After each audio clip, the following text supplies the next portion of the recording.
So hello guys, welcome back to my new video. ये मेरा YouTube channel का second video होने वाला है, न्यू सीरीज़ का सेकंड वीडियो होने वाला है।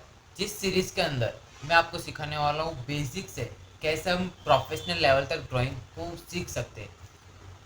फ्रॉम 0 to 100 लेवल तक हम कैसे ड्राइंग को प्रॉपर वे में, एक प्रॉपर डायरेक्शन में कैसे सीख सकते हैं। मैं आपको एक प्रॉपर रोड मैप दूंगा ओवरऑल कि कैसे हम स्टेप बाय स्टेप रैंडमली कुछ भी प्रैक्टिस करने से कुछ नहीं होने वाला। अगर आपके पास प्रॉपर डायरेक्शन नहीं है तो आप चाहे कितनी भी मेहनत कर लो, रिजल्ट तक नहीं पहुंच पाओगे, उस स्टेज तक नहीं पहुंच पाओगे जिस स्टेज पे आप पहुंचना चाहते हो। मेरा मतलब है आप प्रोफेशनल लेवल तक उस ड्राइंग को नहीं सीख सकते, क्योंकि अगर आपके पास प्रॉपर रोड मैप नहीं है। फॉर एग्जाम्पल, आपको जाना इस साइड है लेकिन आप इस साइड भाग के जा रहे हो, एकदम बहुत चीता की स्पीड से भाग के जा रहे हो, तो उसका कोई मतलब नहीं है। क्योंकि आपको जाना इस साइड था लेकिन आप इस साइड कितना भी तेज भाग के चले जाओ, उसका कोई मतलब नहीं है। ओके, वैसे ही अगर आपके पास प्रॉपर रोड मैप नहीं है, अच्छे प्रॉपर डायरेक्शन नहीं है, कोई आपको सिखाने वाला नहीं है, तो आप ज़्यादा लंबे समय तक टिक नहीं पाओगे। और 1-2 साल 4-5 साल वेस्ट करने के बाद इस फील्ड के अंदर आप उस फील्ड को छोड़ दोगे। इससे अच्छा है कि आप स्टार्टिंग में ही प्रॉपर वे में चलो, ताकि आपको आगे चल के कोई दिक्कत ना आए और आपका टाइम भी वेस्ट ना हो और आपको बेहतरीन रिजल्ट्स मिले। So let's start this video. So जैसा कि मैंने बोला, ये एक सेकेंड वीडियो, तो इस वीडियो के अंदर मैं आपको बताऊंगा कि लाइंस की इम्पोर्टेंस क्या है। देखो, लाइंस की इम्पोर्टेंस ड्राइंग के अंदर बहुत ज़्यादा है।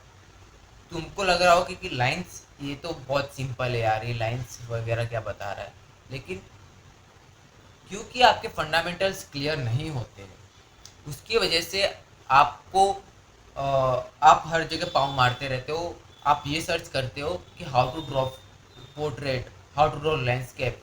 मतलब आपको ये ड्रॉ करना आ रहा है, पाँव ड्रॉ करना आ रहा है लेकिन हाथ ड्रॉ करना नहीं आ रहा, नोज ड्रॉ करना आ रहा है लेकिन आईज ड्रॉ करनी नहीं आ रही, लैंडस्केप ड्रॉ करना आ रहा है लेकिन पोर्ट्रेट ड्रॉ करना नहीं आ रहा। राइट, ऐसा आपको लगता है, लेकिन रियलिटी में ये सब गलत है। आपसे कुछ भी ड्रॉ नहीं हो रहा है, ये एक कड़वा सच है, जो कि ठीक है, नॉर्मल है, ये मेरे साथ भी हुआ है। और ओवर ए टाइम पीरियड मेरे को भी ये समझ में आया कि हमको लगता है कि ये मेरे से ड्रॉ हो रहा है लेकिन हकीकत में वो भी ड्रॉ नहीं हो रहा होता है, जस्ट बिकॉज क्योंकि आपके फंडामेंटल्स प्रिंसिपल्स ड्राइंग के क्लियर नहीं होते, उसकी वजह से। अब आप बोलो कि फंडामेंटल्स प्रिंसिपल्स होते क्या है।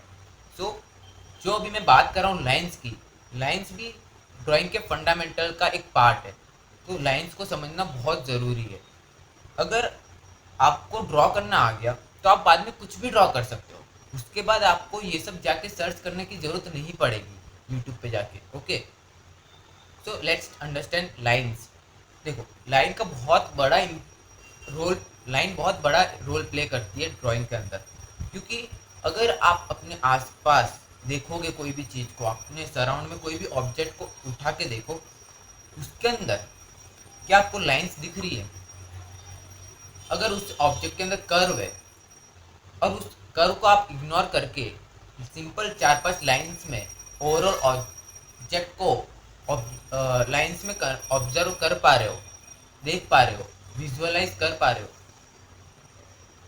तो सोचो कितना इजी हो जाएगा कोई भी चीज़ को बनाना। अब मैं यहाँ पे लाइंस को ही क्यों ले रहा हूँ, क्योंकि लाइंस को हम इजीली ड्रॉ कर पाते, इजीली मेज़र कर पाते, और उसका कोई एंगल भी, लाइन का एंगल भी हम इजीली फाइंड कर सकते हैं। इसलिए मैं लाइंस को इतना इम्पोर्टेंस दे रहा हूँ। क्योंकि देखो, बिगिनर्स जो होते हैं ना, वो क्या करते, एक एक चीज़ को, एक एक कर्व को ऐसे ऐसे धीरे धीरे बनाते बनाते जाते, और जैसे ही उनकी ड्राइंग कंप्लीट होती है उसके बाद वो देखते हैं कि यार जो चीज़ जहाँ पे आनी चाहिए थी वैसी तो कुछ है ही नहीं, कहीं से कुछ बड़ा हो गया है, कहीं से कुछ छोटा हो गया है। नोज यहाँ पे आना चाहिए था तो नोज कुछ कहीं और ही आ रहा है। ऐसा क्यों हो रहा है? क्योंकि आपने ओवरऑल अच्छे से लाइंस को सिंप्लीफाई नहीं किया, अच्छे से रेफरेंस को सिंप्लीफाई नहीं किया। अब सिंप्लीफिकेशन आपके लिए एक न्यू वर्ड होगा, इसको मैं आपको अगले वीडियो में समझाऊंगा, लेकिन फिलहाल आप लाइंस पे फोकस करो।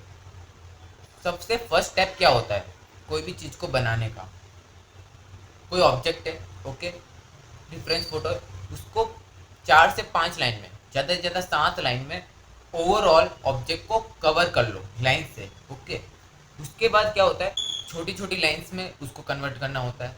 उसके बाद हम कर्व पे जाते हैं, लेकिन बिगिनर्स डायरेक्ट थर्ड स्टेज पे पहुंच जाते हैं। फर्स्ट स्टेज क्या था कि ओवरऑल 6 से 7 लाइन में ओवरऑल ऑब्जेक्ट को कवर करना है, रेफरेंस फोटो को। सेकेंड स्टेप क्या था कि उसके बाद उसको छोटी छोटी लाइंस में कन्वर्ट करना है।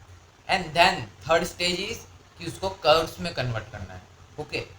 लेकिन यहाँ पे बिगिनर उल्टा करते हैं, वो डायरेक्ट डिफिकल्ट स्टेज को ले लेते हैं, जिसकी वजह से वो ड्रॉ नहीं कर पाते कोई भी चीज़ को। और वन मोर मिस्टेक, एक और मिस्टेक बिगिनर्स करते, जो कि ये है कि वो डायरेक्ट पोर्ट्रेट को बनाने लग जाते हैं।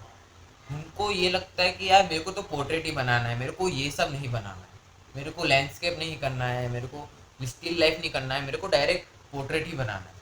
मैं पोर्ट्रेट सीख जाऊँगा बस बहुत है। लेकिन पोर्ट्रेट एक नेक्स्ट लेवल वाली चीज़ है, ओके। लाइक वो बहुत डिफिकल्ट स्टेज पे आ जाता है, लेकिन स्टार्टिंग में आपको एकदम ईजी से स्टार्ट करना है। अगर मैं आपको बोलूँ कि आपको एक एप्पल बनाना होगा, तो आप में से कितने लोग सोचेंगे कि यार एप्पल ये तो मैं इजीली बना लेता हूँ। लेकिन रियलिटी इज एप्पल भी मोस्ट ऑफ बिगिनर से नहीं बनता है एक्यूरेट। और ये कड़वा सच है, क्योंकि एक्सेप्ट अगर आप कर लेते हो तो आप ग्रो करोगे, ओके। तो सबसे पहले आपको इजी वे में जाना है। तो सबसे पहले कोई स्टिल लाइफ ले लो, जैसे कि मैंने बोला फ्रूट ले लो, कोई सिंपल सा रेफरेंस फोटो के तौर पे। और धीरे धीरे जब आप उसको सिंप्लीफाई करते जाओगे धीरे धीरे जब आपका डिफ़िकल्टी स्टेज बढ़ेगा, उसके बाद आपको डिफ़िकल्टीज लाइक बढ़ानी है, ओके।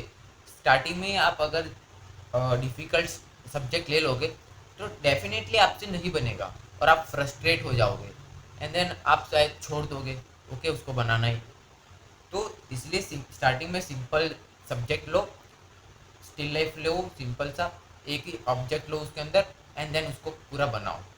उससे आपका कॉन्फिडेंस भी बूस्ट होगा और आप आपकी डेवलपमेंट भी होगी, आपकी आई भी ट्रेंड होगी उसके अंदर, ओके। सो आज के लिए बस इतना ही। मैं मिलता हूँ ऐसी और इम्पोर्टेंट वीडियोज़ के साथ, ऐसी और इन्फॉर्मेशनल वीडियोज़ के साथ। नेक्स्ट वीडियो में मैं आपको सिंप्लीफिकेशन के बारे में बताऊँगा, क्योंकि सिंप्लीफिकेशन एक बहुत बड़ा इम्पोर्टेंट रोल प्ले करता है कोई भी चीज़ को बनाने में। सो मेक श्योर कि आप मेरे चैनल को सब्सक्राइब कर लो, ताकि आपसे कोई भी वीडियो मिस ना हो। सो मैं मिलता हूँ ऐसी और इन्फॉर्मेटिव वीडियोज़ के साथ। तब तक के लिए love art, leave art, bye bye.